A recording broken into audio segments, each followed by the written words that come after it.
Durablement vôtre pour un monde à la fois vivant, vivable et viable.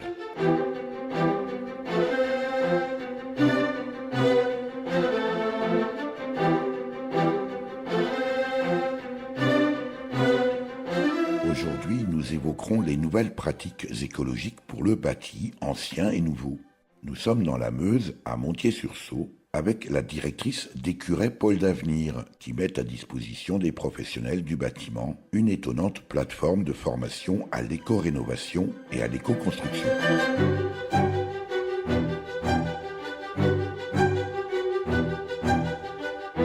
Durablement vôtre, en partenariat avec les radios associatives de Lorraine. Ce qui est bien, en fait, c'est que c'est le avant-après. Oui, voilà. C'est que le... Là, ils vont prendre bâtisse là par rapport à quand vous distribuez. Ah ouais. Là, par la communauté de communes. Ils vont mettre leur fiche sociale pour les salariés ici.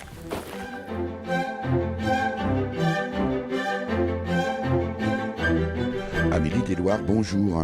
Bonjour. Amélie Desloires, la première chose qui frappe lorsque l'on pénètre dans ce grand hall, c'est qu'il abrite des maisons. Oui, tout à fait. C'est des maisons dans la maison, si on peut dire. Donc, vous êtes ici, en fait, dans la plateforme de formation en éco-rénovation du site Écuret Pôle d'Avenir.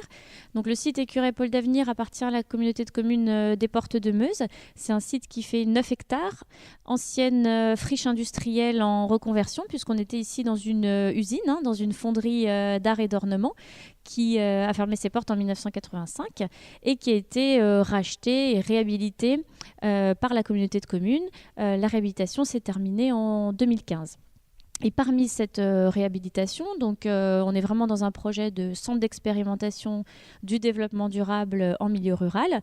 Le thème de l'habitat a été vraiment très important au lancement du projet. Donc en fait, l'idée, c'était d'installer dans une ancienne halle de fonderie, qui fait à peu près 1000 m² pour vous donner une idée, une plateforme de formation dédiée au métier de l'isolation et de l'étanchéité à l'air. Amélie Desloires, l'intérieur évidemment a beaucoup évolué puisque c'est entièrement rénové, mais l'extérieur est quasiment d'époque. Il y a une plaque à l'entrée de la porte qui indique halle de fonderie 1882.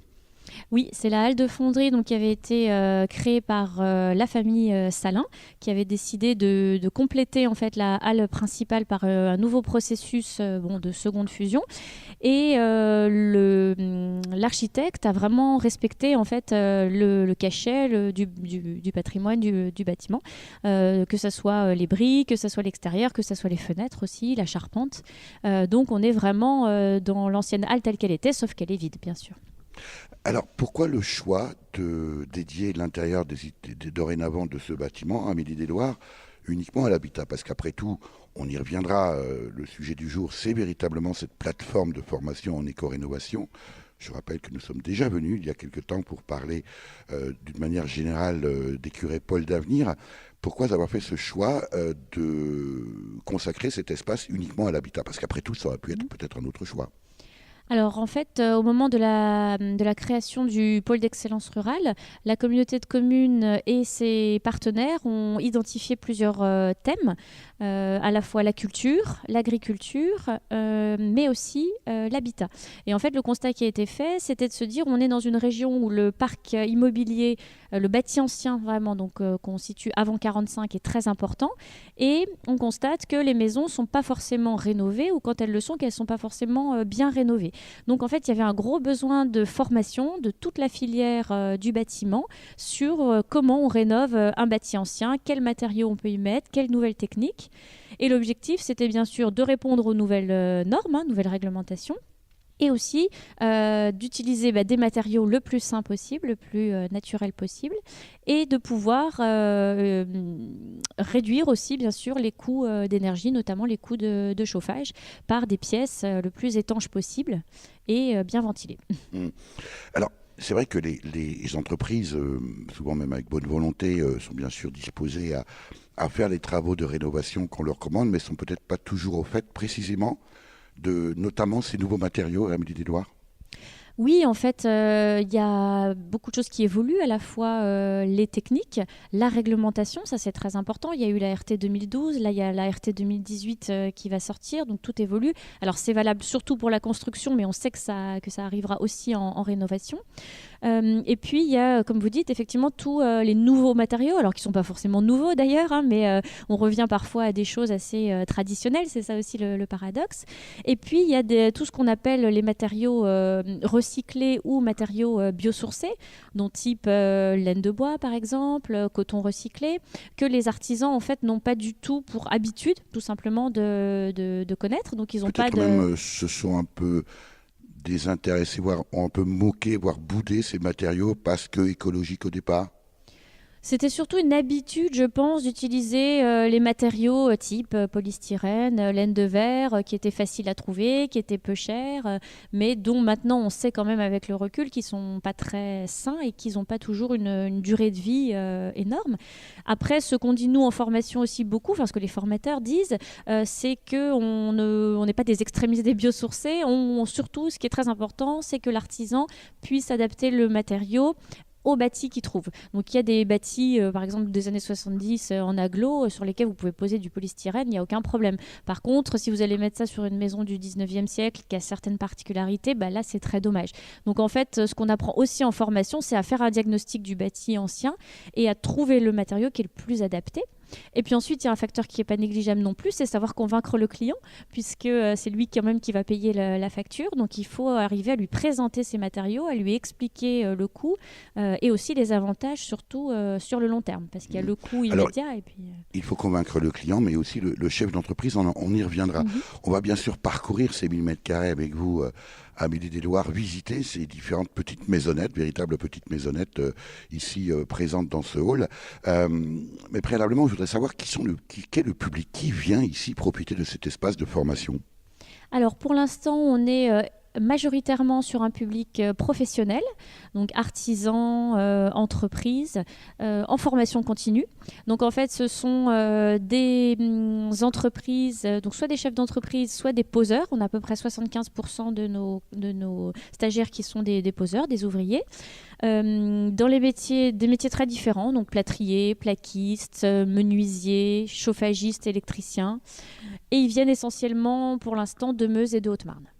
Apprendre les bons gestes, d'abord. C'est l'avantage aussi, surtout, de cette plateforme de formation Amélie Desloire. Tout à fait. S'il y a vraiment une chose à retenir ici, c'est vraiment l'apprentissage par le geste. Les modules pédagogiques qui ont été installés dans cette grande halle sont vraiment là pour ça. Il y a toujours une petite partie théorique, bien sûr, dans les formations, mais l'apprentissage technique est fondamental. Et c'est pour ça que les concepteurs ont voulu y inclure vraiment des conditions réelles proches des chantiers. En fait, c'était vraiment le plus important. D'où la présence des maisons, des parois, des toitures, etc. Voilà.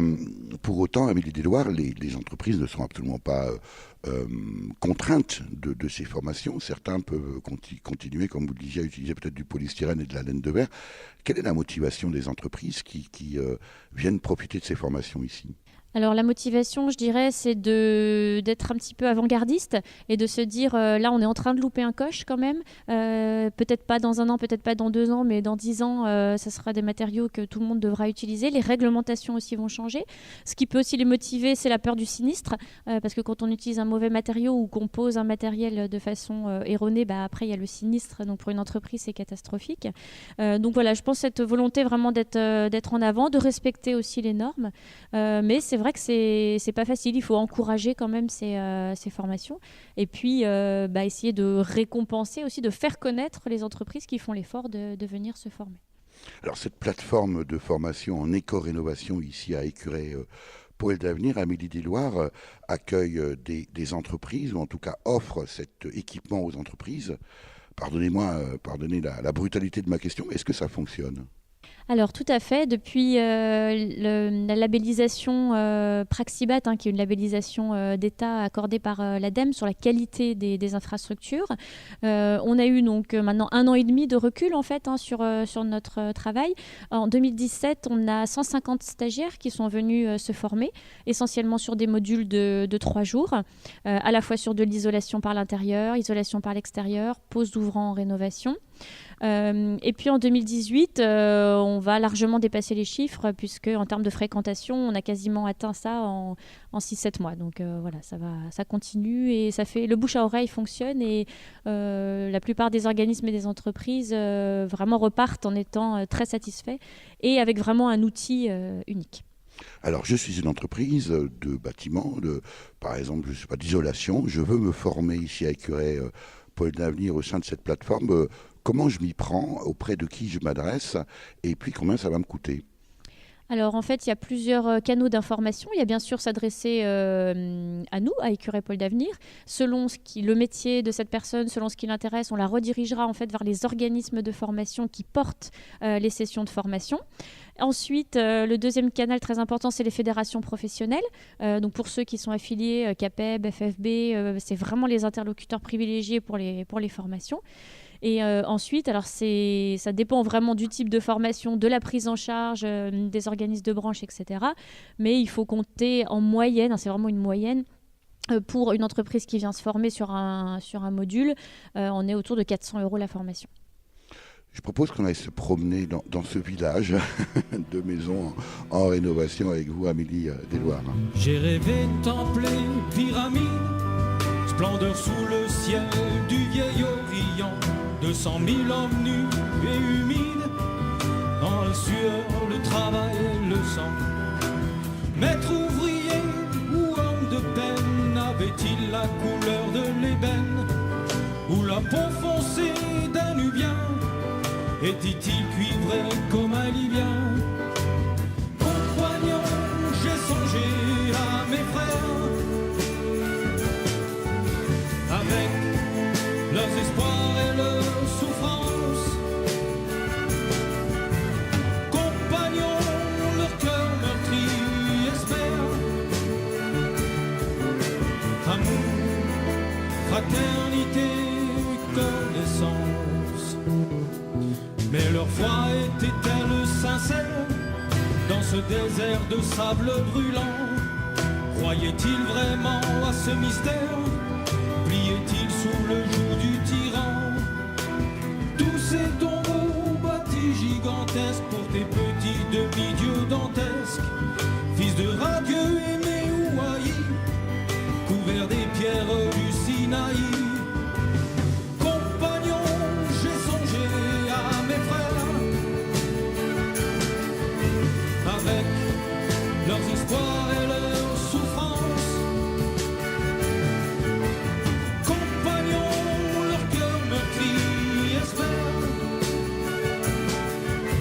Amour, fraternité, connaissance.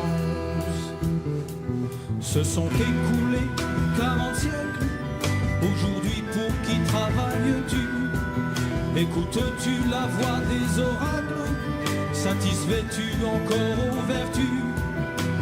En espérant parfois le miracle, quel pharaon demeure au pinacle?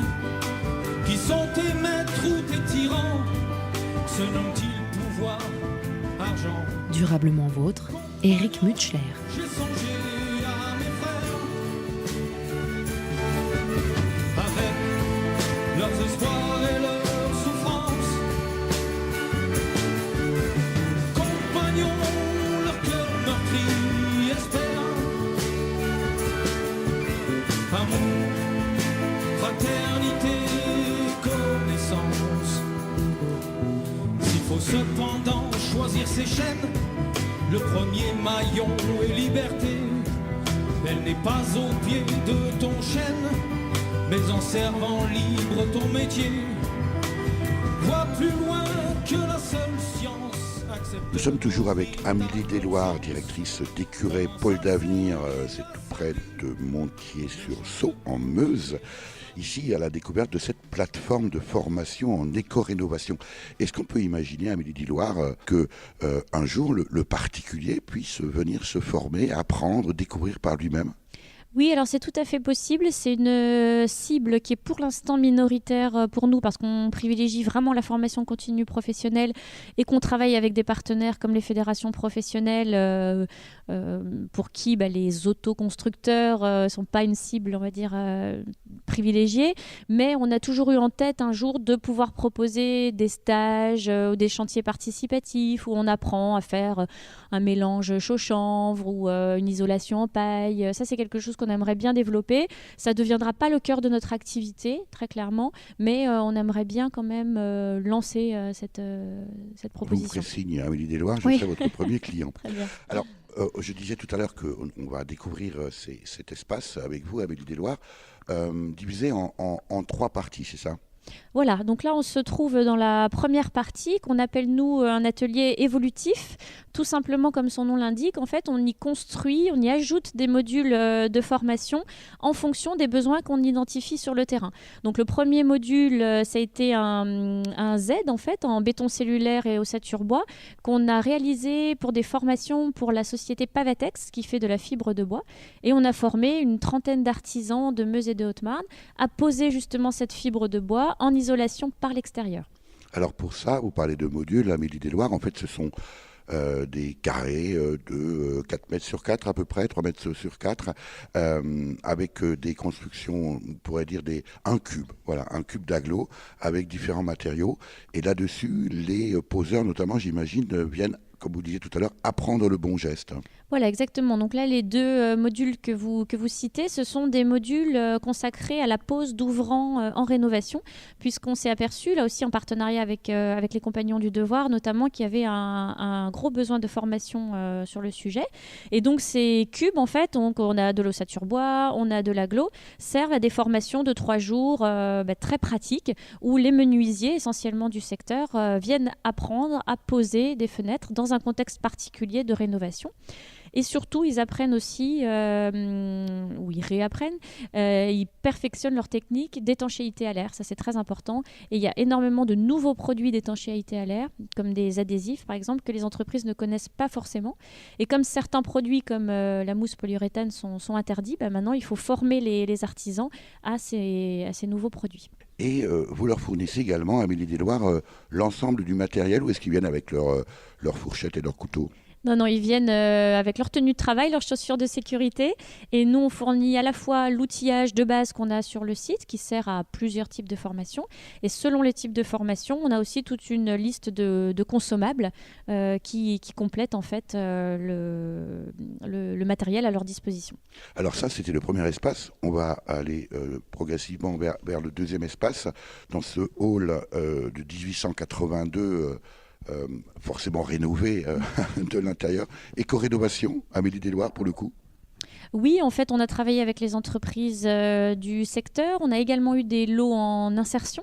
Et puis, on a utilisé, dès qu'on pouvait pour l'isolation, alors pas forcément dans cette halle, elle n'est pas isolée, mais on a utilisé beaucoup de fibres de bois et il y a eu un gros effort qui a été fait dans plusieurs parties du site pour labelliser les espaces bâtiments basse consommation. Donc, c'est des bâtiments qui sont très étanches. Et puis, il y a eu un gros travail aussi fait sur la ventilation. Puisqu'un bâtiment très étanche, il faut par contre bien le ventiler. Eh bien oui, forcément. Où sommes-nous cette fois-ci, Amélie Desloirs? Deuxième espace. Alors là, on est vraiment dans le cœur du module labellisé Praxibat, paroi opaque. Donc on est sur un module consacré à l'isolation par l'intérieur. Là, il faut imaginer que vous êtes à l'intérieur de la maison. Et donc on a un totem. D'ailleurs, ça se voit, les fenêtres s'ouvrent vers l'intérieur. Voilà, donc on a un totem en fait en croix avec 4 matériaux. On a essayé bien sûr de choisir des matériaux typiques du coin. Donc on a du moellon, de la brique, du parpaing et du colombage bois. Et en fait, ici, les stagiaires apprennent à découper, poser les isolants dans les bardages en bois que vous voyez. Ensuite, le deuxième jour, ils posent tous les produits d'étanchéité à l'air, donc essentiellement des grandes membranes avec des adhésifs. Et le troisième jour, en fait, ils utilisent le trou que vous voyez sur le côté pour souffler de l'air ou de la fumée à l'intérieur du caisson. Et on voit si c'est bien isolé. Et voilà, on voit surtout si ça ne fuit pas. Donc en fait, ça se met en surpression, la membrane se gonfle et on voit s'il y a des fuites d'air. Et donc on peut repérer là où on a mal réalisé les scotch. Alors notamment. on comprend bien la démarche d'isolation, Amélie Desloirs, mais en même temps, la pierre, le moellon, notamment ici ce contour de porte, c'est très beau, ça disparaît ça après lorsqu'on isole. Alors là, on est en isolation par l'intérieur. Hein. Donc après, c'est vraiment au choix de chaque occupant d'une maison d'en faire ce qu'il veut. Après, on a aussi d'autres modules qui permettent d'isoler à l'extérieur. Ça, c'est vraiment la proposition de l'architecte ou de l'artisan, là aussi de s'adapter au bâti, à la surface aussi disponible à l'intérieur et de se dire quelle est la bonne solution. Est-ce qu'on isole par l'intérieur? Est-ce qu'on isole par l'extérieur, etc. Alors, vous disiez tout à l'heure, Amélie Deloire, qu'il fallait que les entreprises, évidemment, lorsqu'elles sont convaincues et lorsqu'elles ont convaincu leurs collaboratrices et collaborateurs, d'ailleurs j'imagine surtout les collaborateurs, donc beaucoup d'hommes. Au 95%. Voilà, il y a encore du travail dans le bâtiment. Doivent convaincre bien sûr leurs clients, notamment non seulement sur les matériaux mais aussi le prix. Est-ce que lorsque les entreprises sont en formation ici, cet aspect prix est étudié? Parce que j'imagine que lorsque, évidemment, on isole, que ce soit de l'intérieur ou de l'extérieur, on s'y retrouve, mais peut-être un peu sur le temps. Oui, en fait, le formateur essaie toujours d'aborder ce point-là. Alors, c'est pas la majorité du temps qui est consacré à ça, mais il essaye de l'aborder et il essaye notamment de faire deux choses, c'est-à-dire de consacrer toujours, d'avoir en perspective le long terme, parce que certes, un produit peut être peut-être moins cher sur le court terme, mais si au bout de 5 ans, il est complètement ravagé, c'est un autre calcul à faire. Donc, le long terme est très important. Et ensuite, on essaye aussi beaucoup de montrer que dans tous les produits, qu'ils soient recyclés ou biosourcés, il y a différentes gammes de prix. Donc c'est comme dans d'autres produits. On peut très bien viser dans le haut de gamme, mais il y a aussi de plus en plus de produits qui se sont démocratisés et où finalement les prix ne sont pas aussi chers qu'on ne peut le penser. Pour essayer de faire comprendre à nos auditeurs ce que nous avons, nous, devant les yeux, je pensais, en vous écoutant, Amélie Deloire, que je pensais au centre, au parc d'attractions. Alors évidemment, on peut viser très haut, imaginer Las Vegas, mais voilà, c'est un peu l'esprit. On imagine ici 3 tables, une chaise et puis un arbre, forcément en plastique malheureusement, et un peu d'éclairage, et on est à la maison, quoi. On est sur la terrasse. C'est vraiment ce à quoi ça me fait penser, parce que ça permet vraiment de visualiser la taille. Ce sont des véritables maisons dans lesquelles on pourrait habiter. Voilà, c'est pas du tout l'objet pour l'instant de créer un parc d'attractions. On va aller avec vous, Amélie Deloire, dans le troisième espace de cette plateforme de formation en éco-rénovation. Qu'est-ce que les artisans retiennent du travail qu'ils font ici? Vous voyez, quand je parle de parc d'attractions, on est en conditions réelles. Les tables et les chaises, et puis on pourrait boire un verre sur la terrasse. Alors, ce qu'ils retiennent en général, c'est vraiment la découverte de nouveaux matériaux. Alors, dans les formations en isolation, c'est beaucoup les nouveaux produits d'étanchéité, membranes, adhésifs. Ils découvrent aussi des nouveaux isolants, puisqu'ils connaissent beaucoup la laine de verre, mais ils connaissent peu les autres isolants. Donc, textiles recyclés, fibres de bois, ouate de cellulose, etc. Et puis, ils travaillent également rarement avec du bardage bois. Ils travaillent plutôt sur des rails métalliques. Donc là, on les fait aussi travailler sur un nouveau matériau. Et la satisfaction en général des stagiaires vient vraiment de cette découverte. Et également, un point qui est important, c'est l'échange avec des collègues. Ils ont peu l'occasion en fait, de rencontrer d'autres entrepreneurs. Et du coup, ils discutent un peu sur leurs techniques, ce qu'ils utilisent. Donc, entre eux et avec le formateur. Et ça crée vraiment des échanges. Et parfois, j'en ai vu s'échanger des cartes de visite en disant tiens, si tu as un chantier et que tu n'as pas assez de monde, appelle-moi. Enfin, ça marche bien. On vient de passer devant un important stock de polystyrène. C'est pas très éco-construction, ça, Amélie Deloire? Non, pas très. Nous, comme je disais tout à l'heure, on n'est pas des extrémistes du biosourcé. On essaye d'abord de faire en sorte que les poseurs puissent bien poser ce qu'ils ont l'habitude de poser. Donc, on fait aussi des formations en utilisant ce matériau. Et par contre, on les fait tourner sur plusieurs modules pour qu'ils découvrent aussi d'autres matériaux. Alors non, effectivement, le polystyrène n'est pas le produit le plus écologique, mais on a vraiment à cœur de former les artisans aussi sur ce qu'ils font. Il ne faut pas non plus vivre dans un monde idéal et former des gens à ce qu'ils ne posent pas. On les forme à bien poser déjà ce qu'ils utilisent.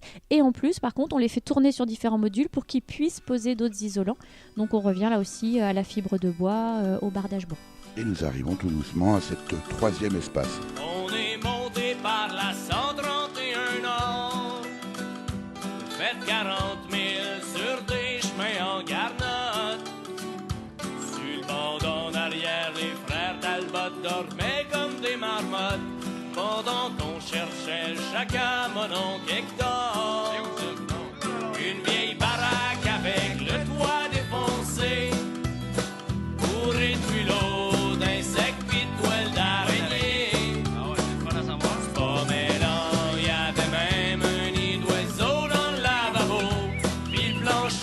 sépare ce méture de moineau. Elle va être bonne à soir dans chaque hectare. Ouvre la valise pis sors les bouteilles de port. Et si jamais ton foie décide d'être malade, arrange-toi donc pour pas faire ça dans le plat de salade.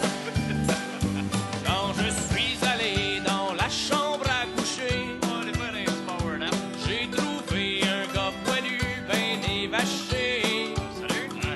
Il nous a dit qu'il s'était évadé de la prison de Port-Cartier, qui se cachait ici, pis qui s'appelait Roger. Fait qu'on y a dit, viens donc trinquer dans la cuisine. Pas de mieux qu'une grosse bière pis une bonne plotée de pile. On a mangé en silence devant le calendrier de femmes tout nues, Miss January, qui nous montrait son cul. Elle va être bonne à soir dans chaque hectare.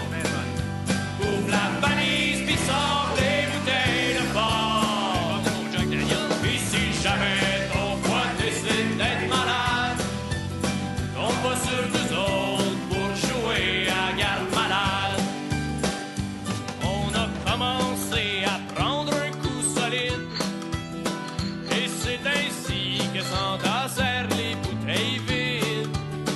Pendant que notre nouveau chum Roger nous contait des histoires salées, mais nous autres on riait à gorge déployée.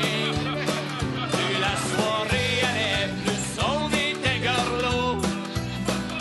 Mais plus le gros Talbot était sous comme un tonneau. Ça a pas été long qu'on l'a trouvé à quatre pattes dans la nature, en train de s'ostiner avec sa vomissure. Elle va être bonne à soir dans chaque hectare. Ouvre la valise pis sors les bouteilles de port. Et si jamais ton foie décide d'être malade, Durablement vôtre, Éric Mutchler. il va donc faire une petite promenade. Au petit matin, Talbot se remettait de sa brosse. Ça faisait 1 heure qu'il était enfermé dans Bécosse. En sortant, il nous a dit, si vous allez à la toilette, je vous conseille de craquer une allumette. On s'était rendu compte que Roger s'était poussé avec notre char, notre linge, notre argent pis nos clés. Heureusement, il a pris soin de nous laisser 3, 4, 6 packs qu'on va boire à soir, ben écrasés dans le chac. Nous terminons cette promenade au sein de la plateforme de formation en éco-construction avec vous, Amélie Desloirs. Vous êtes la directrice d'Écuret Pôle d'Avenir. C'est à Écuret, juste à côté de Montier-sur-Sault, en Meuse. Alors, quand je parlais tout à l'heure de parc d'attraction, pardonnez-moi, mais ça me fait vraiment penser à ça. Là, pour le coup, on y est, puisque c'est une vraie maison d'habitation, reconstruite en tout cas dans ce hall, ancienne fonderie de 1882. Voilà, en fait, ce module est vraiment une maison à échelle 1. Elle D'ailleurs, fait 100 mètres carrés. La cheminée touche presque les néons. Oui, exactement. Et on est là donc sur un module qu'on utilise pour l'isolation par l'extérieur, qu'on peut utiliser aussi pour des modules de plus longue durée que les modules que vous avez vus précédemment, et qu'on a équipé très récemment en partenariat avec l'organisme Afolor de modules dédiés à la ventilation performante en rénovation. Et ça, c'est une session qui est inédite. On vient d'en lancer une première session et on en aura une deuxième au mois de juin. Et il y a un gros enjeu puisque la pose des VMC dans les maisons conduit de plus en plus souvent à des sinistres. Donc il y a un gros besoin de formation sur le sujet. Alors, c'est une véritable maison en moellon, avec les gouttières, la cheminée. On ira faire bien sûr un tour à l'intérieur. Est-ce que vous mesurez déjà aujourd'hui, Amélie Desloirs, un impact de cette plateforme en éco-rénovation sur le patrimoine local, à proximité immédiate peut-être de l'Écuret ou un peu plus loin ? Alors, on retrouve effectivement les 4 mêmes matériaux qu'on a cités précédemment. Alors, comme je vous disais tout à l'heure, on a eu 150 stagiaires qui sont venus l'année dernière. Donc, le retour d'expérience est encore un peu court. Mais en tout cas, ce qui est sûr, c'est que dans notre partenariat avec EDF, qui commandite un certain nombre des sessions, on a un suivi puisque, en fait, sur les chantiers RBC, on a la possibilité de voir la mise en œuvre directe des techniques de formation. Et du coup, les partenaires de la communauté de communes et des curés Pôle d'Avenir sont très attentifs au fait de suivre vraiment en condition et de se demander si les stagiaires qui ont appris toutes ces techniques, s'ils vont les mettre en place et s'ils ne le font pas, quels sont encore les freins à lever. Alors peut-être un des freins, je vous le donne, ça, Amélie Desloirs, c'est cadeau. Peut-être que justement les particuliers, comme moi, au reste, lorsqu'on découvre un tel espace, bien qu'on ne soit pas un professionnel, mais peut-être un propriétaire de maison, on se dit, mais... Parce qu'on voit bien sûr des vidéos parfois sur les sites, mais rien ne vaut la prise de contact réel en se disant, mais tout ceci est faisable. Peut-être que des journées portes ouvertes aux particuliers pourraient leur donner des idées et leur donner envie de faire appel à des artisans qui, pourquoi pas, sont passés par votre plateforme de formation en éco-rénovation. Oui, on a réalisé l'an dernier, en octobre, une journée qu'on a appelée les Festinergies, qui était organisée par le Pays Barrois sur plusieurs sites du sud meusien. Et le but, c'était vraiment de faire découvrir cette plateforme et de donner une appétence, en fait, pour ces nouveaux produits, ces nouvelles techniques. Donc, effectivement, je pense qu'il y a un axe très important à continuer en direction du particulier, puisqu'en fait, c'est forcément notre cible après, puisqu'il faut que les artisans travaillent pour des particuliers. Et oui, c'est les commanditaires. Ouais. On va la visiter, cette maison. Oui, avec plaisir. Amélie Desloirs. Quelle surface ? 100 mètres carrés. Oui, c'est une vraie maison d'habitation. Voilà, donc on retrouve les 4 matériaux cités tout à l'heure et on retrouve beaucoup de points singuliers en fait qui servent de support à des formations. Donc on a mis des conduits de cheminée, on a mis des pas de porte, on a mis différents types de toitures, on a des ouvrants de différentes de tailles, on a un œil de bœuf, on a un Velux. Donc l'idée c'était vraiment de retrouver là aussi des conditions réelles de chantier pour les stagiaires. Et puis là, vous voyez les nouveaux modules VMC, donc tout juste installés, qui ont servi il y a à peine 2 semaines. En réalité, là aussi, pour bien s'imaginer, c'est une maison en construction. Voilà, on peut imaginer une maison en chantier, et on arrive là. Le chantier est particulièrement propre, il faut dire là. Oui, quand même. Le ménage a été fait. Oui, les stagiaires, à la fin de la formation, nettoient, et puis nous, par contre, on démonte, puisque pour recommencer une nouvelle session, il faut démonter ce qui a été monté. Ça, c'est toujours le drame des stagiaires qui font, par exemple, des chapes béton, qui évidemment, oui. après le stage, on va la démonter. Amélie Desloirs, nous sommes ici en Meuse. On parle beaucoup d'éco-rénovation, de patrimoine, mais quand on dit la Meuse, on pense aussi à Bure, non ? On peut penser à Bure si on veut, oui, bien sûr. Nous, l'objectif de la communauté de communes, de ses partenaires, et puis maintenant de l'association Écureuils Pôle d'Avenir, qui a pour mission d'animer ce lieu, c'est d'en faire un lieu de référence, vraiment un lieu exemplaire, je dirais, innovant. On est vraiment ici dans un lieu où on est sans cesse en train d'imaginer des nouvelles activités pour essayer de répondre aux défis environnementaux, mais aussi sociaux. On est dans une région qui est assez sinistrée économiquement, où il y a beaucoup de pertes d'emploi, des gens en difficulté. Donc l'idée, c'était vraiment qu'Écureuils puisse, en toute modestie, rayonner un minimum et puis attirer du monde. Pardonnez-moi, mais c'est le cas de le dire. Oui.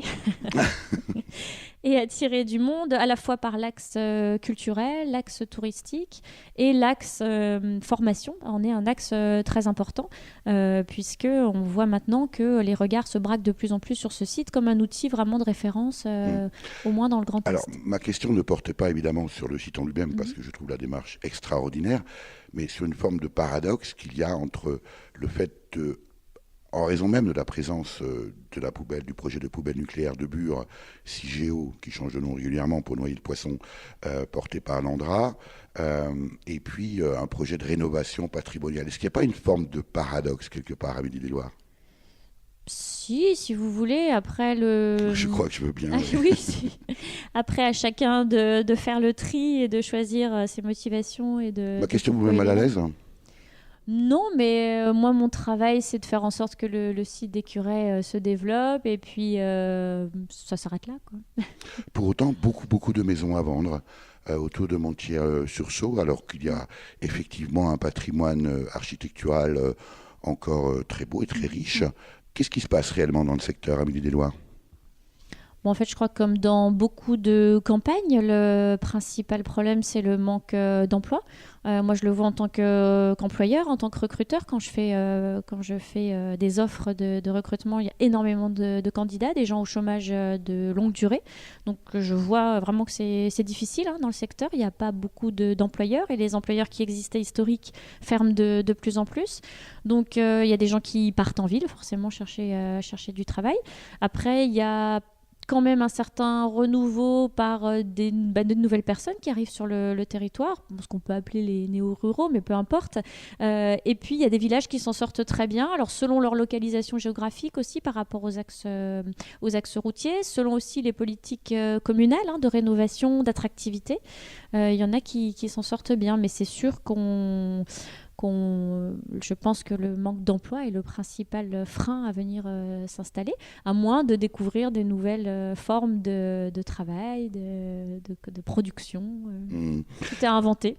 Et en même temps, le collège de Montiers-sur-Saulx ferme ses portes. Tout ça entraîne une forme de cercle vicieux. Est-ce qu'on n'aurait pas pu imaginer, au contraire, et votre plateforme d'Éco-Rénovation est presque un contre-exemple, ou en tout cas un exemple de ce qu'il faudrait faire, c'est-à-dire imaginer un mode de développement qui, au contraire, ne fait pas la part belle uniquement aux villes et aux centres urbains, mais aussi à la campagne. Est-ce que là encore, je reviens bien sûr sur Bure, est-ce qu'on ne va pas là aussi favoriser, provoquer, accentuer, accélérer ce phénomène de désertification, Amélie Deslois? Après, je pense que chacun voit à la campagne ce qu'il a envie d'y trouver. Moi, j'ai rencontré pas mal de personnes qui étaient quand même installées récemment, qui trouvent une qualité de vie qu'ils avaient nulle part ailleurs. Mais c'est sûr que sans une politique forte d'accès aux écoles, d'accès à l'emploi et d'accès à des services aussi, à des commerces, à des médecins aussi, parce qu'on ne parle pas beaucoup de ça, mais c'est vrai que vous voulez prendre un rendez-vous ici, c'est 1 an chez un spécialiste. Donc c'est sûr que sans une politique volontariste d'installer tout ça, il est peu probable que des gens viennent s'installer dans le secteur. En tout cas, ils pourraient venir s'installer dans cette maison. Enfin, on peut accueillir, on peut faire refuge. Au sein même de la plateforme de formation d'Éco-Rénovation. Comment vous voyez les choses d'ici, dans les années à venir, Amélie Deslois? Est-ce que on peut espérer que tout le travail que vous avez engagé ici porte ses fruits, c'est évidemment ce qu'on vous souhaite, et que nos concitoyens prennent conscience de la valeur de leur patrimoine architectural et bâti? Oui, en tout cas, on œuvre vraiment pour, mais une fois de plus, si la plateforme marche, c'est un travail vraiment de réseau, de partenariat. Donc nous, tout seuls, on n'y arrivera pas. Mais c'est sûr que si les écoles, les lycées professionnels, les fédérations et tous les partenaires autour, les collectivités aussi, bien sûr, s'en emparent, là, l'effet démultiplicateur peut être très important.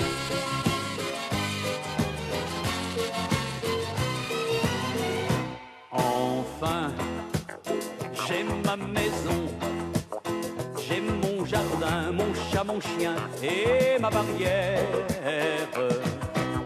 Je l'ai enfin, mon coin de terre, mes 4 pommiers et mon cerisier.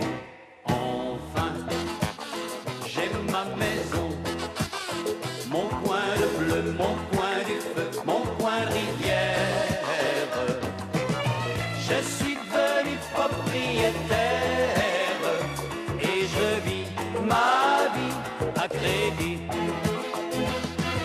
Il y a eu le maçon, le plombier, le menuisier, les factures et les murs à refaire.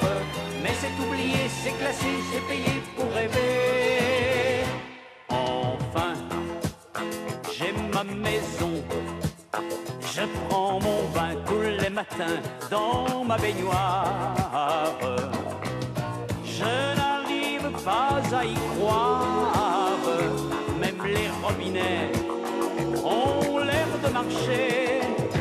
Enfin, j'ai ma maison. J'ai mon sofa, ma véranda, mon verre de bière. Je vis ma vie à l'heure solaire.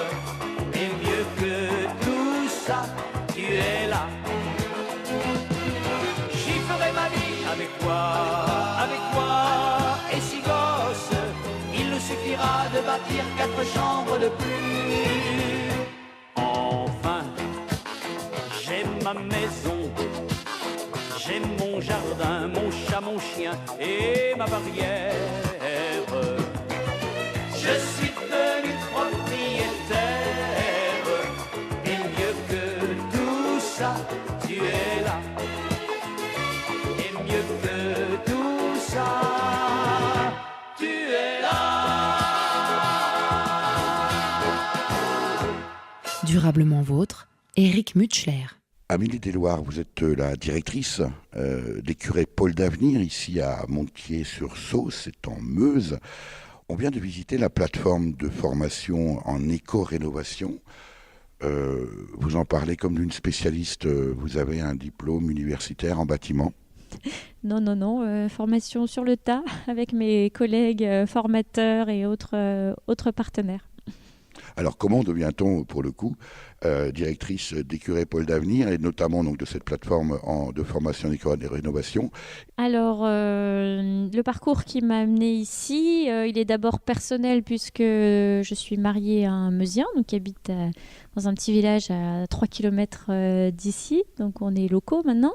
Ensuite, moi j'ai une formation très généraliste, puisque j'ai fait une école de commerce et un master à Sciences Po Paris, donc j'étais plutôt dans les affaires internationales et la géopolitique. Et ensuite, j'ai travaillé quelques années à Paris en tant que consultante en organisation. Et puis, quand j'en ai eu marre à la fois du travail et de la vie parisienne, j'ai voyagé en Amérique du Sud et au Moyen-Orient. Je me suis installée 2 ans en Palestine pour travailler dans une association. Et puis, je suis rentrée donc, en France il y a 4 ans, à la naissance de mon premier enfant. Et qu'est-ce que vous gardez à la fois de votre formation en commerce international, parce que j'imagine que c'est pas forcément tous les jours que vous la mettez en œuvre, ces acquis, et puis de vos voyages dans le monde, Amélie Desloirs, est-ce que ces expériences marquent ici Écurie Pôle d'Avenir? Oui, alors à la fois sur mon ancien métier, ma formation, ce qui me sert beaucoup, c'est tout ce que j'ai appris en organisation, en coordination, puisque mon rôle ici, c'est ça. Je ne suis pas technicienne ni en agriculture, ni en spectacle vivant. C'est vraiment d'être facilitatrice, d'être la graisse dans les rouages, on va dire, vraiment de faire en sorte que la musique se mette en place. Ensuite, de mes voyages, je dirais que c'est plus une attitude sereine, on va dire, puisque effectivement j'ai vu des choses un peu parfois difficiles, alors sans faire de dramatisation, mais des contextes, on va dire, beaucoup plus difficiles qu'ici, en tout cas politiquement. Donc j'ai aussi un certain recul qui me fait dire que même quand on a des difficultés, personne n'est mort. Globalement, je sauve pas des vies. Donc il faut avoir aussi pas mal de recul et de hauteur pour trouver des solutions, puisque toutes les difficultés qu'on peut rencontrer, on trouve toujours des solutions du moment qu'on dialogue, quoi. Et puis, toutes ces réalisations ici à Écurie Pôle d'Avenir, Amélie Desloirs, vous n'avez pas des fois envie que les choses aillent encore plus vite, que les gens viennent vous voir? On ne va pas revenir sur Bure, on l'a déjà dit, on a compris votre point de vue et on le respecte, même si on ne le partage pas. Pour autant, est-ce que cette réalisation ici à Écurie Pôle d'Avenir ne mériterait pas d'être encore davantage connue, fonctionner, être peut-être encore plus vivante qu'elle ne l'est déjà? Alors moi personnellement, je trouve qu'en 3 ans, le développement est déjà spectaculaire. On est quand même passé on a eu 9000 visiteurs l'an dernier. On est passé de 1 à 8 salariés. Donc pour moi, en termes d'organisation, ça peut pas aller plus vite. Par contre, ce qui est très encourageant, c'est qu'on voit que des partenaires à la fois privés et institutionnels, le département, la région, mais aussi d'autres départements, d'autres régions, nous renvoient en fait une image très positive, plus qu'en local même. Et ça, c'est très encourageant parce qu'on se dit, oui, on tient là quand même quelque chose de très bien. Mais il ne faut pas, je pense, non plus mettre la charrue avant les bœufs. On a beaucoup grandi. Il faut bien stabiliser ce qu'on fait déjà et puis grandir petit à petit. Petit à petit, et en même temps, on va revenir sur cette plateforme d'éco-formation, Amélie Desloirs. Lorsque les poseurs, les chefs d'entreprise découvrent ici des matériaux nouveaux, déjà j'imagine qu'il y a un choc culturel, est-ce qu'ils repartent aussi avec une réflexion grandissante sur précisément l'impact des matériaux sur l'environnement? peut-être aussi par là même sur leur propre mode de vie, sur leur alimentation par exemple. J'évoque bien sûr le bio. Est-ce qu'on peut passer comme ça du polystyrène à l'alimentation bio en passant par chez vous ? Alors, ce qui est sûr, c'est qu'on accueille toujours les stagiaires avec une présentation globale du site, de ses enjeux, de ses activités, pour mettre un peu un contexte, pour montrer qu'ils ne sont pas là comme dans n'importe quelle salle de formation. Après, on ne fait pas d'idéologie sur tout ça, parce que ce n'est pas l'objet de la session de formation. Mais si on a pu les sensibiliser au moins à quelques petites choses, et aussi à l'aspect culturel, c'est très important pour nous. On a vu des stagiaires prendre le programme et revenir à des événements, des spectacles vivants. Donc ça, c'était une vraie réussite aussi pour nous. Et puis ce qui compte aussi, c'est le long terme, parce que là, on parle d'artisans qui sont en Meuse, en Haute-Marne, donc c'est des voisins. Donc ce qui compte, c'est qu'ils se sentent bien accueillis ici, et puis qu'ensuite, ils aient envie de revenir en famille, voir un spectacle ou assister à autre chose, quoi. L'invité de Durablement Vôtre, coup de gueule ou coup de cœur ?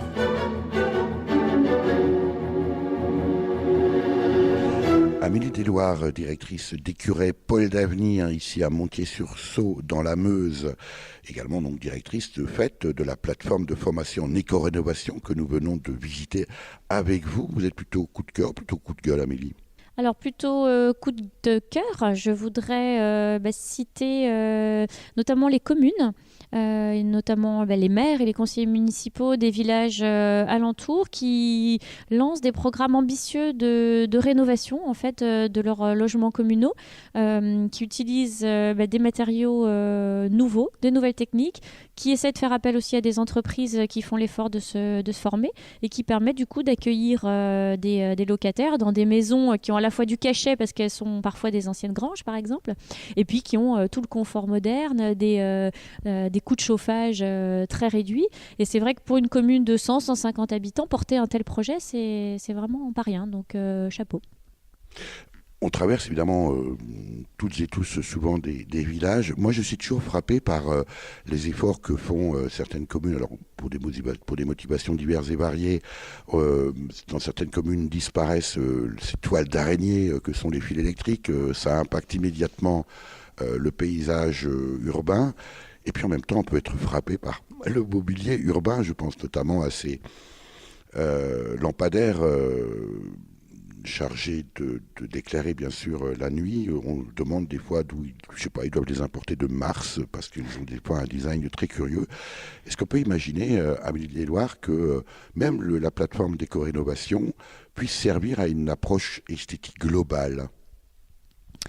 Alors ça pourrait être un jour un sujet de diversification. Après, il existe dans le Grand Est des plateformes spécialisées dans l'éclairage. Pour l'instant, nous, on n'adresse pas ces problématiques, quoi. Alors ma question était plus vaste que ça. Une maison rénovée de manière écologique, que ce soit de l'intérieur ou de l'extérieur, en tout cas, où le propriétaire fait très attention au maintien de son patrimoine, si tout autour le maire ou la mairesse n'en tient compte, finalement c'est pas très intéressant, ou en tout cas ça n'impacte pas le village. Est-ce qu'on peut imaginer que ici ou ailleurs, vous le savez peut-être, il y a déjà des approches beaucoup plus globales, beaucoup plus communales? Je suis pas au courant d'initiatives voilà, de ce genre pour l'instant, mais voilà, c'est à monter.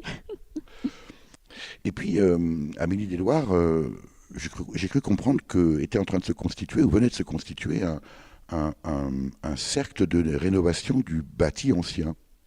Oui, en fait, c'est la DREAL qui est à l'origine de ce projet et qui a réussi à fédérer un grand nombre d'acteurs à la fois privés, institutionnels, organismes de formation, en se disant que le bâti ancien mérite un rassemblement des compétences et faire un peu une effervescence d'idées, etc.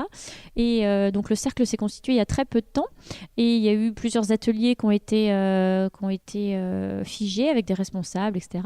Et le 27 juin, en fait, on accueille ce cercle à Écuret pour une première journée de réflexion avec une matinée de travail et puis une après-midi de découverte du site et de la plateforme. Pas de coup de gueule, Amélie Desloirs, alors qu'on n'est pas très très loin ici du projet de poubelle nucléaire de Bure. On termine forcément là-dessus parce que la question que je voulais vous poser aussi, est-ce que lorsqu'on habite en Meuse, ce projet est omniprésent dans l'esprit des gens ou est-ce qu'on finit par se résigner ? Là voire même on y aussi, est je ne favorable. parlerai pas au nom des gens, hein, c'est à chacun de s'exprimer. En tout cas, je pense qu'il est forcément dans l'esprit des gens, mais qu'on n'est pas obnubilé non plus par ça et qu'on essaye de faire autre chose, quoi. Qu'est-ce que peut souhaiter à Écurie Pôle d'Avenir pour les mois, les années à venir, Amélie Desloirs?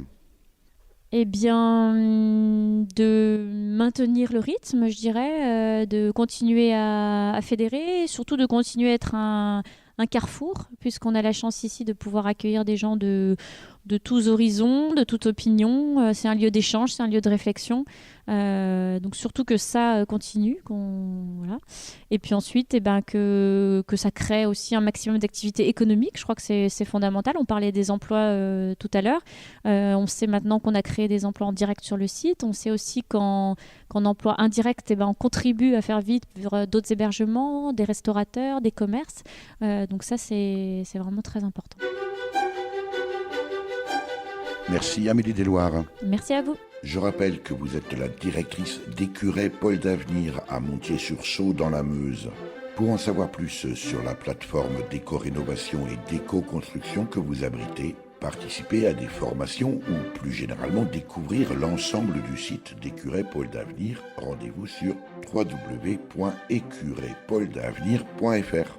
Vous avez pu écouter dans l'ordre La Pyramide par le groupe spécialiste des reprises de chansons des Compagnons du Devoir et du Tour de France, le Devoirs Band paru sur l'album Entre Ciel et Terre sorti en 2013, Chaka Hector par le groupe québécois Les Cowboys Fringants paru sur l'album Motel Capri sorti en 2000, et enfin J'ai ma maison par les Compagnons de la chanson sur une musique d'Hubert Giraud et les paroles d'Eddie Marnet sorti en 1974. À la technique et au montage, Véronique Olivier. Vous pouvez réécouter cette émission dès la semaine qui suit sa première diffusion sur le site www.durablementvôtre.fr.